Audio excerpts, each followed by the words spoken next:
Konseptual? Apa sih itu konseptual? Apa ya kira-kira? Apakah konseptual itu harus selalu merupakan fotografi yang high art, abstrak, nyeleneh, membingungkan, atau berat dan filosofis?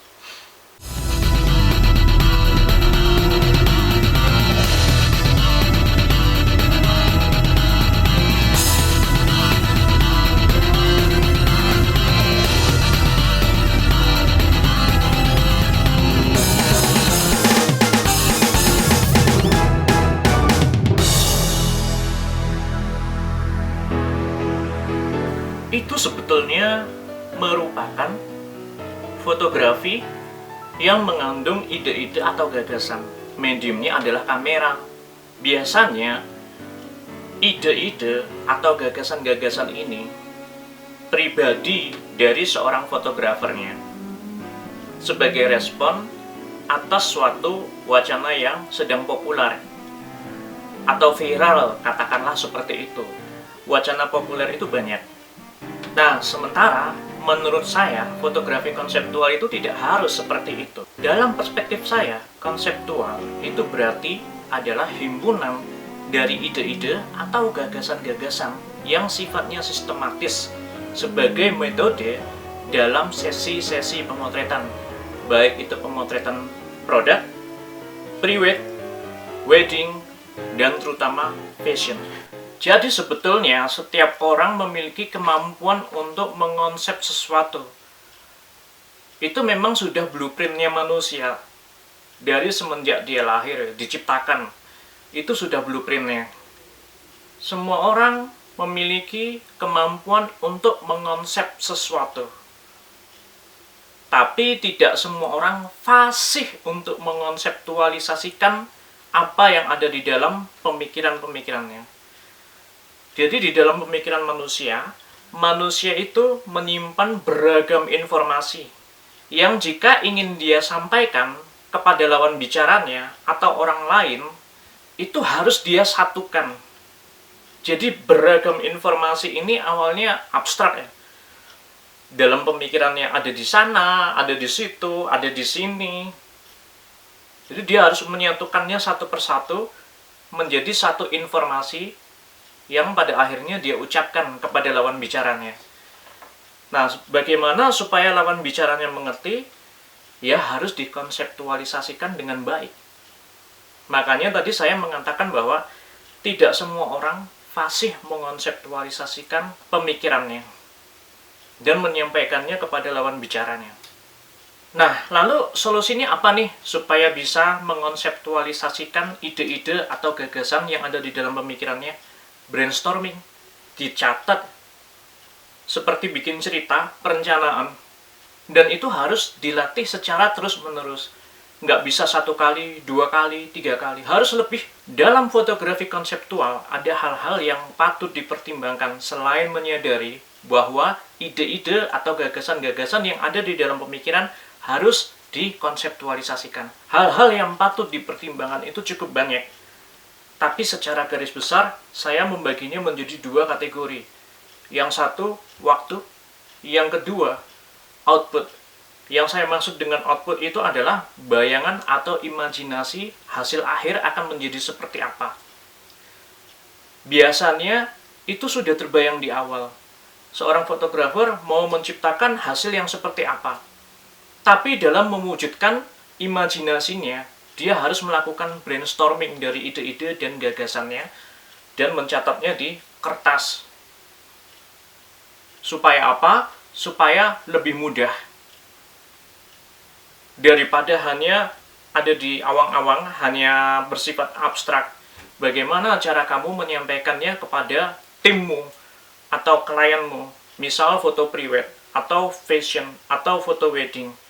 Bagaimana cara kamu mampu menyampaikan itu dengan baik kepada mereka semua? Ya harus dikonseptualisasikan dong. Nah, selanjutnya, apa saja sih elemen-elemen yang harus diperhatikan dalam fotografi konseptual? Elemen pertama adalah cahaya. akan timbul pertanyaan-pertanyaan yang kecil ya, sebagai perluasan dari persoalan cahaya. Misal, apakah lokasinya indoor atau lokasinya outdoor? Apakah cahayanya cukup atau minim? Apakah kalau misalnya lokasinya ada di indoor, ada cahaya yang cukup untuk membantu lensa dan kameramu mendeteksi adanya cahaya yang menimpa subjek fotografimu? Apakah itu dilakukan pada pagi hari, siang hari, atau bahkan malam hari, atau pada pagi hari dan sore hari pada saat terjadinya golden hour? Apakah sifat cahaya alami yang ada di ruangan indoor itu keras? Kalau misalnya pemotretan dilakukan di outdoor dan dilakukan pada siang hari, itu jelas-jelas cahayanya sangat keras. Anda membutuhkan alat bantu untuk membuat cahayanya menjadi lembut. Tapi Anda bisa menegosiasikannya dengan klien Anda. Anda beritahu, apa dampaknya apabila kita melakukan di luar ruangan? Apa keuntungannya? Kalau keuntungannya untuk mendapatkan background yang bagus, tapi cahayanya keras, tidak ada jalan lain selain Anda harus menurutinya. Tapi Anda juga harus menawarkan penambahan alat-alat. Jika Anda memprioritaskan untuk mempraktikkan seni melukis cahaya, berarti Anda harus mempertimbangkan shadow, midtones, sama highlight, baik di dalam maupun di luar ruangan. Kalau di luar ruangan, Anda bisa menggunakan flash dengan dibantu diffuser untuk melembutkan cahaya matahari yang arahnya dari atas. Tengah hari ini kan biasanya matahari di atas itu ya. Untuk tambahan, di outdoor Anda juga bisa mempertimbangkan spot-spot mana yang walaupun di outdoor cahayanya tidak langsung mengarah kepada subjek fotografi Anda. Elemen kedua adalah background itu sendiri. Misal Anda memilih sebuah bangunan tua yang sudah tidak berpenghuni, tapi masih dengan bebas bisa dimasuki. Anda harus mempertimbangkan apakah bangunan tersebut layak untuk dijadikan sebagai background. Nah, biasanya ini akan berkaitan dengan elemen-elemen lain. Seperti yang ketiga, elemennya adalah pakaian. Pakaian subjek fotografi Anda. Misal di dalam sebuah sesi pemotretan pre-wedding. Saya punya pengalaman. Saya mau melakukan pemotretan di situs Warung Boto, Yogyakarta. Anda yang pernah ke sana pasti Anda tahu bagaimana rupa atau penampakan dari bangunan tersebut. Ada yang temboknya betul-betul polos, tapi ada tembok yang selain polos memiliki pola-pola tertentu. Nah, Anda harus mempertimbangkan outfit dari subjek fotografi Anda atau klien pre-wedding Anda. Kalau misalnya mau dipotret, mau difoto di depan tembok yang memiliki ornamen, pola-pola yang ramai, usahakan subjek fotografi Anda menggunakan baju yang polos. Nggak terlalu banyak ornamen juga. Sehingga tercipta keseimbangannya. Semuanya balance. Jadi kalau misalnya belakangnya itu memiliki ornamen yang ramai, subjek fotografi Anda harus menggunakan baju yang polos.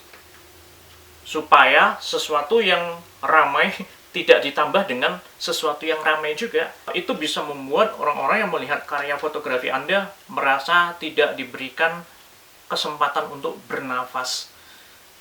Ini terlalu ramai semuanya. Itu saran dari saya. Tapi kalau Anda memang punya selera yang ramai-ramai, silahkan. Tugas saya di sini adalah memberikan saran dan masukan untuk menciptakan keseimbangan komposisi dalam karya-karya fotografi Anda.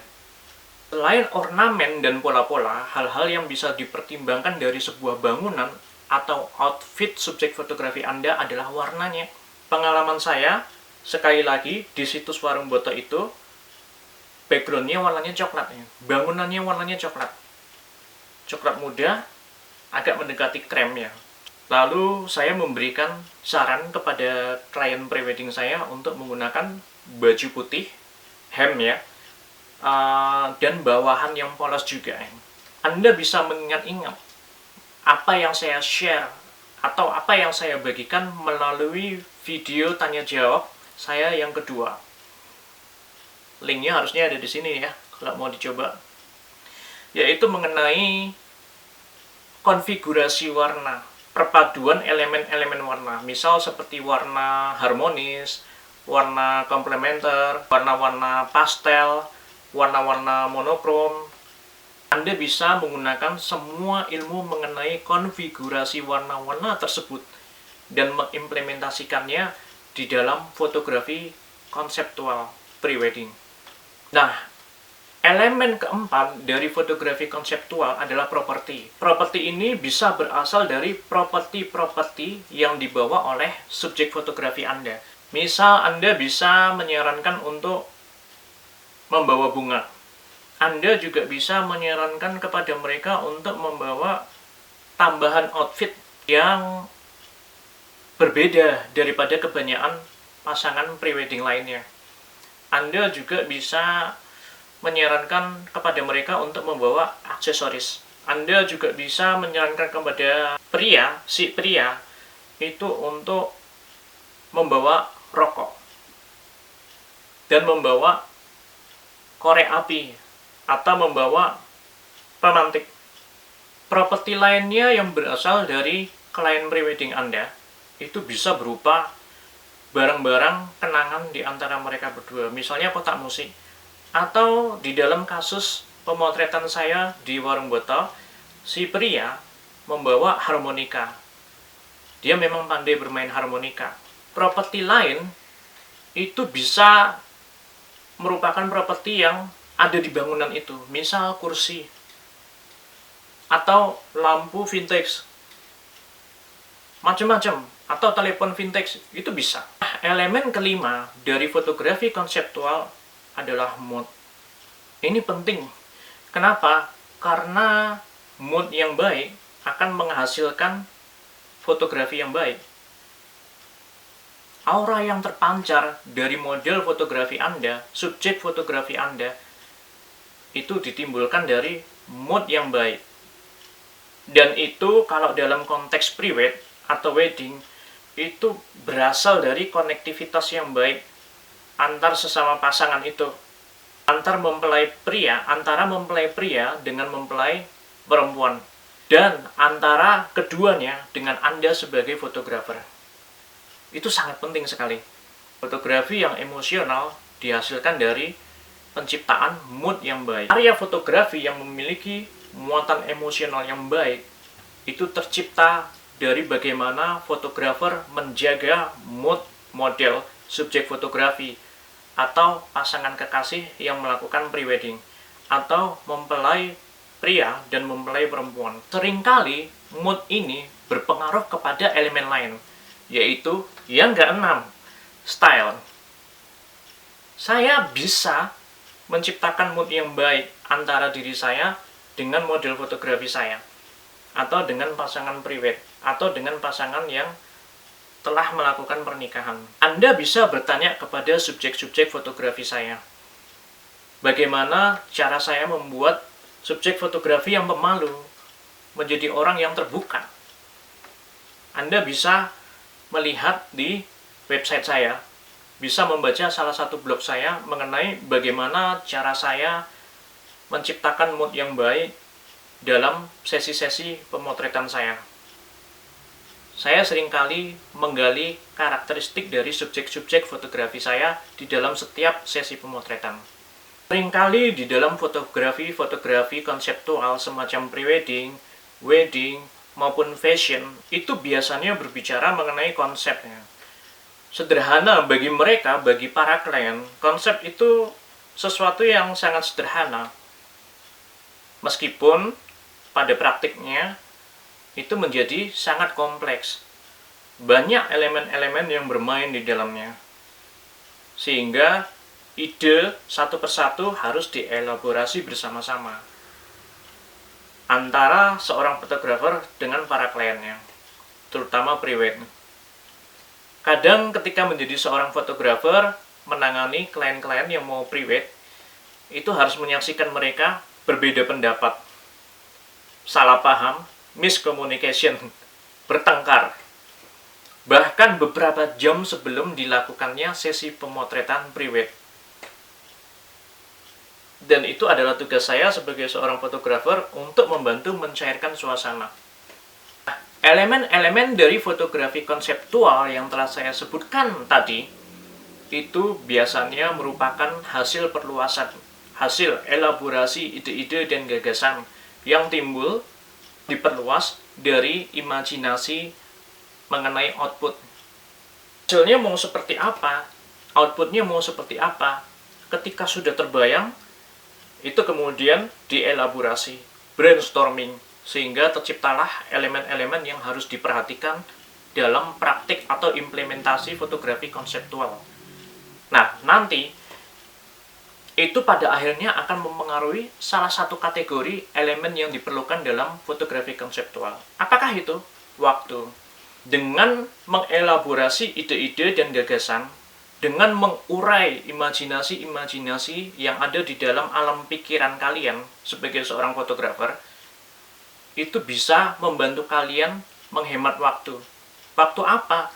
Waktu dalam implementasi fotografi konseptual.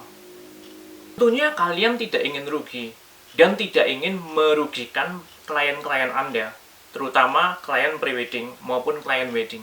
Bayangkan ketika Anda ingin melakukan fotografi prewedding, ketika Anda ingin melakukan sesi pemotretan, Anda tidak membayangkan kemungkinan-kemungkinan yang akan terjadi di lapangan. Dan itu diakibatkan oleh kegagalan Anda dalam menangani elaborasi ide-ide dan gagasan sebelum Anda terjun ke lapangan. Misal, ketika Anda sudah berada di lapangan untuk melakukan sesi pemotretan bersama dengan klien Anda, dengan pasangan kekasih yang mau Anda potret, Anda menemukan kenyataan, oh, ternyata tempatnya memang bagus sih, tempatnya memang bagus, tapi cahayanya jelek. Saya tidak mempertimbangkan pemotretan dilakukan pada pagi hari atau sore hari ketika golden hours untuk mendapatkan momen yang bagus, momen yang sangat emosional, menghasilkan karya fotografi yang luar biasa. Andai kata saya bisa mempertimbangkan semua itu, andai kata saya bisa memperkirakan kemungkinan-kemungkinan yang akan terjadi, yang akan saya hadapi di lapangan, saya akan mempersiapkan semuanya. Kesalahan-kesalahan fatal yang terjadi di lapangan itu bisa diminimalisir. Jangan sampai terjadi. Tidak akan ada kesalahan-kesalahan fatal yang terjadi di lapangan pada saat sesi pemotretan berlangsung. Atau masalah lain yang timbul, misalnya ternyata outfitnya model, outfitnya subjek fotografi, atau outfitnya pasangan prewedding, itu nggak cocok dengan backgroundnya. Atau ada permasalahan lain, misalnya lokasi pemotretan yang ternyata jauh dari tempat Anda memarkirkan kendaraan-kendaraan Anda. Ini adalah salah satu elemen yang harus dielaborasi sebelum Anda mempraktikkan sesi pemotretan. Misalnya spotnya terpencil dan jauh letaknya dengan Anda memarkir kendaraan-kendaraan Anda harus mempertimbangkan mampir di suatu tempat minimarket untuk membeli air mineral sebagai servis bagi pasangan prewed, bagi para model, dan bagi tim Anda. Karena semua nanti akan berpengaruh kepada mood. Orang ketika capek sebelum melakukan sesi pemotretan, tenaganya akan habis. Sehingga mood mereka akan ambiar. Mood mereka terganggu. Dan susah menciptakan konektivitas, terutama pasangan prewed. Nggak ada emosinya. Kenapa? Karena moodnya sudah hancur sebelum sesi pemotretan berlangsung. Kenapa bisa terjadi seperti itu? Karena Anda tidak mempertimbangkan kemungkinan-kemungkinan yang akan terjadi di lapangan. Dan semua persoalan tersebut hanya bisa dicegah dengan cara mengonseptualisasikan ide-ide dan gagasan-gagasan yang masih tersebar di dalam pemikiran Anda menjadi satu kesatuan yang mampu mengatasi persoalan-persoalan tersebut. Memang belum terjadi, tapi seperti Anda membuat komik, seperti Anda membuat novel, dengan Anda mengelaborasi ide-ide tersebut, ide-ide yang tersebar abstrak di dalam pemikiran Anda, tidak saling berhubungan satu sama lain, Anda telah menyelesaikan 50% dari proses Anda. Nah, tidak hanya dalam foto pre-wedding atau di dalam sesi pemotretan wedding, tapi juga fashion. Ini paling bahaya. Apalagi kalau klien Anda adalah model papan atas. Itu sangat berbahaya sekali. Mereka sudah terbiasa dengan kondisi-kondisi di mana mereka harus cepat melakukan styling, cepat make up, cepat untuk mengimplementasikan koreografi yang mereka kuasai selama ini. Dan itu mempengaruhi mood dari setiap orang yang terlibat di dalam sesi pemotretan fashion. Cara mengatasinya gimana? Ya, dengan konseptualisasi. Oleh karena itulah saya menganggap bahwa waktu itu merupakan salah satu elemen yang penting di dalam fotografi konseptual, terutama fashion. Mereka tentu tidak mau membuang waktu mereka sia-sia hanya untuk ditangani oleh fotografer sekelas Anda yang bahkan tidak mau mengelaborasi ide-ide dan gagasan dan bahkan tidak mau melakukan survei lokasi terlebih dahulu.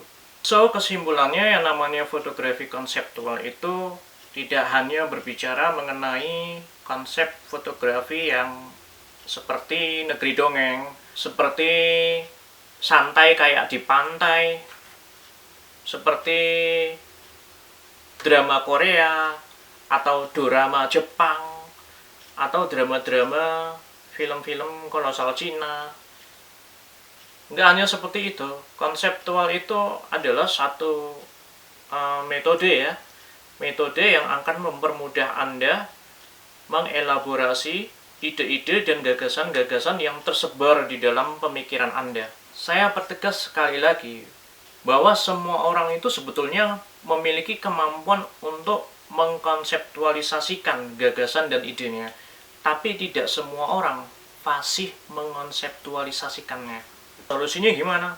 Brainstorming dan sering-sering melakukan latihan, dan semua itu tidak harus terbatas pada datangnya project kepada Anda. Anda yang harus aktif dan Anda harus terus melatih itu. Untuk hasil akhir akan ada elemen-elemen penting lainnya, misal seperti tone, eksplorasi tone, warna-warna yang berbeda dengan fotografer lain, warna-warna yang membedakan antara Anda dengan fotografer lain yang menggunakan kamera-kamera tertentu. Anda patut mempertanyakan, apa sih perbedaan antara Fujifilm dengan Kodak, antara Nikon dengan Canon, antara Canon dengan Hasselblad, antara Hasselblad dengan Lumix? Apa yang membedakan antara kamera yang satu dengan kamera yang lain? Oke teman-teman, terima kasih karena telah menyaksikan episode ketiga ini dari awal sampai akhir ya. Sampai jumpa di episode keempat mengenai branding dan rebranding. See you!